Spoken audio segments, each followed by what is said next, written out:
تو میں نے کہا کہ میں ٹیچر بننا چاہتا ہوں. میں یونیورسٹی کا تو کنسپٹ نہیں تھا. میں نے کہا میں کالج میں لیکچر بننا چاہتا ہوں فلسفی کا. تو انہوں نے پڑھانا چھوڑ دیا, رک گئے. انہوں نے کہا آپ مجھے کیا سمجھتے ہو؟ میں نے کہا آپ کی میں بڑی عزت کرتا ہوں. انہوں نے کہا میں آپ کو ایک نصیحت کرتا ہوں کہ دنیا میں تم سب کچھ بنو, ٹیچر مت بننا. تو یہ کوئی نئی بات ہے. ہاں نہیں, میں یہ کہہ رہا ہوں کہ بالی صاحب, تب بالی تھے وہ, بالی نام کا نام پروفیسر بالی. تو انہوں نے بڑی لمبی چوڑی کہانی انہوں نے بتائی اور مجھ سے وعدہ لیا انہوں نے. یعنی اس وقت تک میں ٹیچر بننا چاہتا تھا اور میں یہ وثوق سے کہہ سکتا ہوں کہ اگر میں ٹیچر ہوتا تو ایک اچھا استاد ہوتا. لیکن انہوں نے انکار کر دیا. مجھے ڈرایا انہوں نے کہ یہاں کوئی عزت نہیں ہے استاد کی, اور یہ پوچھے گئے تمہیں کوئی, اور تم یہ ہے اور تم وہ. اس کے بعد میں لا کرنے کے لیے چلا گیا اور شاید میں وکالت کرتا. لیکن یہ تھا کہ بھئی پھر کسی نے یہ کہا کہ بھئی کوئی ایسی نوکری ہونی چاہیے جس سے لوگ آپ سے ڈریں. کوئی ایسا روگ ہونا چاہیے کہ صاحب سپاہی جو ہے وہ, کیونکہ ہم دیہات سے ہیں تو سپاہی جب چلا جاتا ہے گاؤں میں تو سب کچھ سلام کرتے ہیں اس کو. یہ بات شاید مجھے کوئی کبھی پسند نہیں آئی اور نہ کوئی میرا ٹیمپرامنٹ نہیں رہا. آپ کسی سے بھی پوچھیں گے. اور یہ تھا, لیکن وہ کچھ اس قسم کا ماحول بنا کہ ہم نے کہا کہ چلیے پولیس جان کرتے ہیں. تو میں بصیت ڈی ایس پی مارچ 1967 میں میری اپائنٹمنٹ ہو گئی اور میں ڈی ایس پی بن گیا. اور اس کے بعد پھر کہاں پہ, راجوری میں؟ نہیں, جموں میں اپائنٹمنٹ ہو گئی. اسٹیٹ گورنمنٹ نے اپائنٹ کی. صادق صاحب چیف منسٹر تھے. تو ان دنوں ڈی ایس پی کی بڑی قدر ہوتی. نہیں, قدر تو شاید آج بھی ہوگی تو, لیکن یہ ہے کہ ڈی ایس پی تھے ہی نہیں. تو پوری اسٹیٹ کے اس زمانے میں صادق صاحب نے اپروو کیا تو 8 ڈی ایس پی ہوئے. 8. تو وہ کہا جاتا تھا جب ہم فلور ٹریننگ کرنے کے لیے گئے تو انہوں نے کہا کہ صادق صاحب نے تو یہ تو پوری پلٹون بھیج دی. پلٹون کہتے ہیں 30 آدمی. تو انہوں نے کہا کہ یہ تو پوری پلٹون بھیج دی. 8 بہت سمجھے جاتے تھے. تو ڈی ایس پی ہو گئے. اور اس کے بعد پھر جموں میں آ کے ٹریننگ کی. پھر جموں کی نوکری رہی اور اس کے بعد بہت سال سا رہا. اور اس سلسلے میں بھی پھر بڑی اپنے علاقے میں اور اپنی کمیونٹی میں اپنے علاقے میں تو میں ڈی ایس پی بننے کے بعد کافی شہرت ہوئی ہوگی. شہرت کی بات نہیں, تو جموں کشمیر میں ایک سلسلہ یہ تھا کہ پوری جموں پروونس میں شاید اس زمانے میں کوئی مسلم ڈی ایس پی نہیں تھا. اچھا تھے نہیں, دوسرے بھی کم لوگ تھے. لیکن میں, آپ اپنی برادری کی بات کر رہے ہیں, ان کا تو کوئی تھا ہی نہیں, سلسلہ ہی نہیں تھا. اور وہ تو شاید کوئی ایک آدھ کوئی ایس آئی یا سب انسپیکٹر اس زمانے میں تھے. اور ایک لمبا عرصہ تھا, نہ آگے کوئی تھا نہ پیچھے کوئی تھا. پھر وہ سلسلہ رہا. پھر سب سے بڑی وہاں پریسٹیج پوسٹنگ اس زمانے میں D S P city Jammu کی اور D S P city Kashmir کی ہوتی اور بڑا ہوتا تھا. اور میں سب سے زیادہ ٹائم میں نے وصیت ڈی ایس پی سٹی دیا. اتنا ٹینیور کسی کا نہیں ہوا. اور تو وہ شیخ صاحب کے زمانے میں, اور اس سے پہلے میں ڈی ایس پی سٹی تھا. وہ ایک بڑا انسٹیٹیوشن تھا وہاں. شاید آج اس شہر میں جہاں میں ڈی ایس پی سٹی تھا وہ 2 ایس پی ہیں آج کل. ڈی ایس پی ٹکڑے ہوئے. پھر یہ کیریئر رہا. اس کے بعد پھر میں ایس پی بنا تو پھر میں ایس پی پنچ لگا پہلے اپنے ضلع میں. اور پیر صاحب جو ہے ہمارے پیر غلام احمد صاحب, تو انہوں نے کہا کہ تم اپنے ضلع میں جاؤ اور لوگ جا کے دیکھ کے تم میں خوش ہوں, اور جب تمہاری گاڑی پہ جھنڈا ہوگا. اور یہ ان کا ایک اپنا سٹائل تھا, لیکن لوگوں کی تم کو خدمت کرنا ہے. اچھا, ہمیں افسری نہیں کرنی. تو افسری شاید میں نے نہیں کی. اور میں آپ سے یہ بھی کہوں کہ وہ جو میرے شاید پہلے کوئی خیال ہوا ہوگا کہ زندگی میں کبھی میں نے ٹیمپر لوز نہیں کیا. پولیس میں ہو کے یہی تو بات ہے. میں نے کوئی یہ نہیں کہہ سکتا کہ بھئی میں خدا نخواستہ کسی سے بد اخلاقی سے میں پیش آیا ہوں. یا دوسری بات یہ ہے کہ کوئی میرا سبارڈینیٹ یا کوئی پبلک کا آدمی یہ کہ بھئی میں نے ٹیمپر لوز کیا ہو. اور اس کی ایک وجہ یہ ہے کہ کہیں میں نے پڑھا تھا کہ بھئی you should never lose temper, but by losing temper you make your inferior your superior. جی بالکل, بہت بڑی بات ہے. جی تو میں نے کہا کہ یہ آدمی جو میرے سامنے ہے یہ تو از انفیریئر ٹو می, اور میں اگر ٹیمپر لوز کروں گا تو یہ میرا سپیریئر ہو جائے گا. تو مجھے کیا ضرورت ہے سپیریئر کرنے. اور یہ ضمن میں یہاں میں عرض کر دوں, اکثر تو ایسی بات ہے کہ بھئی اکثر لوگ یہ کہا کرتے تھے کہ یہ مسعود چودھری بڑا خطرناک آدمی ہے. یہ پتا تھا آپ کو؟ نہیں, مجھے پتا ہے. آپ سنیں نا آگے کہ خطرناک کیا ہے. انہوں نے کہا خطرناک کیسے ہے. اس نے کہا کہ جو اس کے دفتر میں جاتا ہے یہ اٹھ کے ملتا ہے اس سے اور ہنس کے بات کرتا ہے. یعنی یہ آدمی جو اندر سے ہے وہ باہر سے نہیں ہے. میں سمجھ گیا. یعنی یہ پروجیکٹ کچھ کر رہا ہے. یہ پروجیکٹ تو میرا یہ میری حالانکہ یہ نیچرل تھا سارا. اور آج بھی یہ آپ دیکھیں گے کہ وہ کچھ میری تہذیب میرا کچھ جو جس طرح سے میری پرورش ہوئی کہ میں بیٹھ کے کسی سے ملتا نہیں. بجاج صاحب آپ نے کبھی دیکھا ہوگا یا بات صاحب نے دیکھا ہوگا کوئی بھی مجھے ملے گا تو میں اٹھ کے ملتا ہوں. اور دوسری بات یہ ہے کہ انہوں نے کہا کہ یہ کرسی پہ بیٹھ کے لوگ سمجھتے تھے یہ ایس پی ہو گیا یہ ڈی آئی جی ہو گیا تو یہ پھر تم تراک سے بات کرنی چاہیے اس کو. یہ ہنس کے بات کرتا یہ خطرناک آدمی.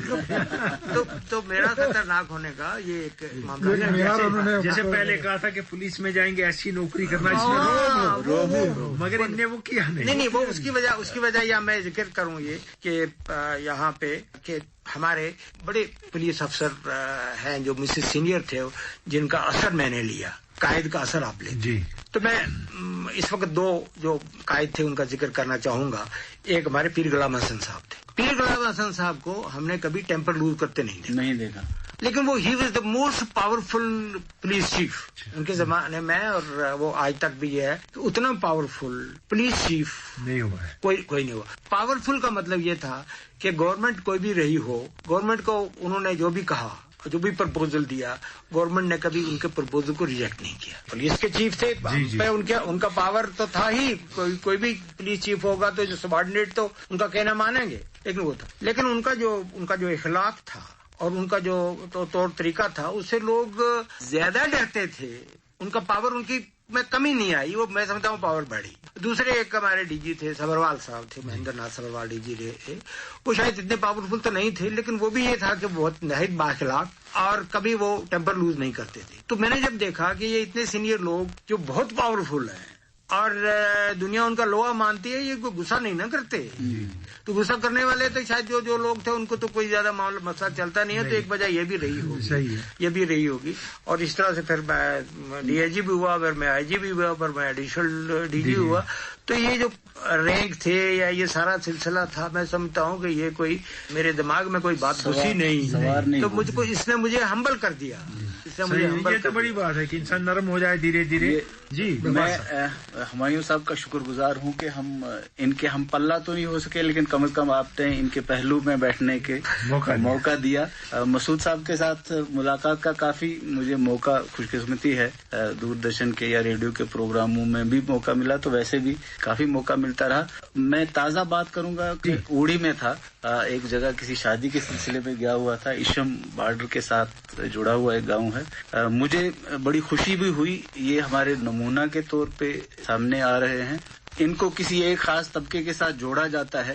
اور کل کا جو واقعہ ہوا اس سے مجھے اور بھی بہتری یہ ملی کہ وہ لوگ وہ تھے جو اس طبقہ سے جڑے ہوئے نہیں تھے. دوسری بات جو میں نے وہاں پہ دیکھی کہ پونچھ اور راجوری سے پچھلے کچھ برسوں میں اگر میں یہ کہوں کہ بابا غلام شاہ بادشاہ یونیورسٹی بننے کے بعد سے بہت سارے لوگ آئی A S I P S اور کے ایس میں تو خیر آ ہی رہے تھے. بالکل آ رہے. تو یہ بات اوڑی میں جو لوگ بیٹھے تھے انہوں نے تسلیم کی اور مجھ سے انہوں نے ایک وجہ پوچھی کہ یہ کیا وجہ ہو سکتی ہے کہ وہاں کیسے ہو رہا ہے. ہاں. اور دوسری بات یہ ہے کہ کچھ ریزرویشن کا لوگ کہہ کے کرتے ہیں جو ڈاکدین ہے یا کچھ کس طرح سے ہے وہ یہ کہتے ہیں کہ ان کے لیے کیونکہ مخصوص درجہ ہے. لیکن الحمدللہ بہت سارے لوگ ایسے ہیں کہ جو پہلے 50 میں آئے ہیں یا پہلے 100 میں آئے ہیں. تو میں آپ سے یہ اس موقع کا فائدہ اٹھاتے ہوئے یہ جاننا چاہوں گا کہ آپ نے کون سا جادو بتا دیا ہے پونچھ اور راجوری کے لوگوں کو اور وہ جادو کے منتظر یہاں کے لوگ بھی ہیں. آپ اگر ریڈیو سے آپ ان کو یہ بتا دیں کہ کون سا طریقہ ہے کیسے I A S I P S یا کمپٹیٹیو ایگزام ہے ان میں کیسے لوگ پہنچنا شروع ہو گئے اور آپ کیا نمونہ ہے ان لوگوں کے لیے کیونکہ آپ بھی آئی پی ایس تک پہنچ چکے ہیں. دیکھیے پہلی بات تو یہ ہے کہ آپ کے مادھیم سے میں یہ گزارش کروں گا کہ جموں کشمیر میں یہ کہا جائے کہ فلاں ریاست کے لوگ زیادہ ذہین ہیں شاید یہ بات کوئی لوگ اس کو قبول نہیں کرتے لیکن میرا ذاتی طور پر یہ ہے. اور خوشونت سنگھ صاحب نے کہیں لکھا تھا وہ سمجھتے تھے کہ جو گرم آب و ہوا میں لوگ رہتے ہیں وہ اتنے ذہین نہیں ہوتے کیونکہ ہمارا جو جموں کشمیر ہے وہ کیونکہ گرم اس سے تعلق نہیں ہے. تو میں یہ سمجھتا ہوں کہ ہمارے لوگ ذہانت میں بہتر ہیں اور کم سے کم جو لوگ بہت آگے بڑھ گئے زندگی میں ان سے کم نہیں. کمی کس بات کی ہے؟ کمی یہ ہے کہ پہلے تو ہمارے جموں کشمیر میں لوگ IAS کو اور IPS کو ایک ہوا سمجھتے تھے، وہاں داخلہ ہی نہیں جاتا، کوشش ہی نہیں کرتے، ہمارے بس کی بات نہیں، ہمارے بس کی بات نہیں۔ اب میں یہ آپ سے گزارش کروں کہ پچھلے سال ہمارے ایک طالب علم IAS میں آئے ہیں اور وہ میرٹ میں 37 نمبر ہے، بالکل اب اس سے پہلے سال اس کے والد نے مجھے کہا کہ پہلے سال یہ پریلیمنری ایگزام میں فیل ہو گئے، یعنی پہلے سال کا جو امتحان دیا یہ پریلیمنری میں فیل ہو گئے، اور والد نے اصرار کیا کہ بھئی یہ تمہارے بس کا روگ نہیں ہے، تم خدا را میرا وقت مت ضائع کرو، میرے پیسے مت ضائع کرو، تم واپس آؤ۔ لیکن اس بچے نے، اس طالب علم نے، اس کینڈیڈیٹ نے، اس نے کہا کہ میں ایک بار تو ضرور چانس لوں گا، اب میں نہیں جاتا ہوں۔ اور دوسرے سال وہ طالب علم، وہ کینڈیڈیٹ جو ہے وہ آل انڈیا میں 37 اس کا میرٹ۔ جب ہمارے نوجوانوں میں مقابلے کی یہ سپرٹ آ جائے گی، پہلی بات وہ کسی سے کم نہیں ہے، اور دوسری بات اگر کمی ہے ان میں تو محنت کی ہے۔ میں اکثر جو نوجوان میرے پاس آتے ہیں، میں نے کہا کہ بھائی اگر کوئی مجھے یہ کہے کہ صاحب میرے پاس وقت نہیں ہے، تو میں یہ کہتا ہوں کہ 24 گھنٹے ہیں۔ آپ صبح کتنے بجے اٹھتے ہو؟ آپ کسی بھی دھرم سے ہو، اندر جاتے ہو، نماز پڑھتے ہو، کتنے بجے کتنا ٹائم لیتے ہو؟ کہ بھائی 5:30 سے 6:30 بجے تک، 7 بجے تک، 8 بجے تک آپ نماز بھی پڑھیے، آپ نہائیے دھوئیے، 8 بجے 8:30 بجے آپ ناشتہ کریے، پھر 8:30 بجے سے لے کر 2 بجے تک آپ کیا کریں گے مجھے ذرا تفصیل میں۔ وہ ٹائم تیار کرنا، پھر 2 بجے سے آپ کھانا کھائیے، وہ 2 گھنٹے سوئیے، اس کے بعد آپ کیا کریں گے؟ تو رات کے 10 بجے آپ سو جائیے۔ تو یہ جو 12، 14، 16 گھنٹے ہیں، یہ اگر آپ نے گپوں میں اور وقت ضائع کرنا ہے تو پھر آپ کے لیے کوئی وقت نہیں ہے، اور اگر آپ نے وقت کا صحیح استعمال کرنا ہے تو آپ کے پاس وقت ہی وقت ہے، یہ تو وقت گزرے گا کیسے؟ تو سب سے بڑی بات جو اکثر جو کی ہم نے اور لوگوں کو بتائی، اور جہاں بھی میں گیا، کہ صاحب محنت کا کوئی اس کا کوئی اس کا کوئی متبادل نہیں ہے محنت کا، نمبر 1 بات۔ دوسری بات یہ کہ صاحب آپ میری تو کسی بڑے ہائی فائی اسکول میں تو کوئی تعلیم ہوئی نہیں، میں تو گاؤں کے پرائمری اسکول میں پڑھا ہوں، پونچھ کے ہائی اسکول میں پڑھا ہوں، یا تو کوئی وہ ساری تعلیم جو ہے ایک نارمل ہے۔ لیکن جب زندگی کا اصل مقابلہ ہوا، جیسے پولیس میں، کہ بھئی میں یہ کہوں کہ میرا کیا درجہ تھا پولیس میں، وہ تو شاید اپنے منہ میاں مٹھو بننے والی بات ہے، لیکن جو سب سے چیلنجنگ جاب تھی، جیسے جموں سٹی میں جموں سٹی کا DSP رہا 3 سال، اور وہ سب سے زیادہ بڑا ٹینیور تھا یہ۔ پھر میں جموں کا SSP رہا، میں جموں کا DIG رہا۔ تو مجھ میں یہ تھا کہ بھئی یہ جو لوگ دوسرے جو شہروں میں پڑے ہوئے ہیں، یہ کوئی سرخاب کے پر تو ہے نہیں ان میں، ہم ان سے مقابلہ کر سکتے، تو جب آپ میں سیلف کانفیڈنس ہوگا، پہلی بات، اور دوسری بات یہ ہے کہ آپ محنت کریں گے۔ اور میں آپ کو یہ بھی بات بتاؤں، میں اکثر لوگوں سے کہتا ہوں کہ زندگی میں کسی فنکشن میں لیٹ نہیں ہوا، یعنی پچھلے 50 سال میں پولیس کی نوکری سے لے کر تعلیم کو بھی اگر آپ چھوڑ دیں تو پولیس کی نوکری 37-38 سال تو میں نے پولیس کی نوکری کی، پھر میں 7-8 سال تو یونیورسٹی میں رہا، اس کے بعد بھی آج تک میں یہ چیلنج کرتا ہوں کہ میں کسی فنکشن میں، کسی اوکیزن پر، وہ لا اینڈ آرڈر کی پرابلم ہو، کوئی پرابلم ہو، میں کبھی لیٹ نہیں ہوا۔ وقت کی قدر کہیں آپ کے یا کہ ذمہ داری کا احساس ہے، اور ایک بار میں لیٹ ہو گیا۔ وہ لیٹ کیسے ہوا کہ جموں میں فنکشن تھا انسٹیٹیوٹ آف انڈین ایڈمنسٹریشن میں، یہ یونیورسٹی کے جو ہماری گجر نگر کے جو یہ پل ہے، اس کے اگر آپ اس کی طرف سے گاندھی نگر کی طرف سے آئیں تو دائیں طرف وہ بلڈنگ بنی۔ جی بالکل۔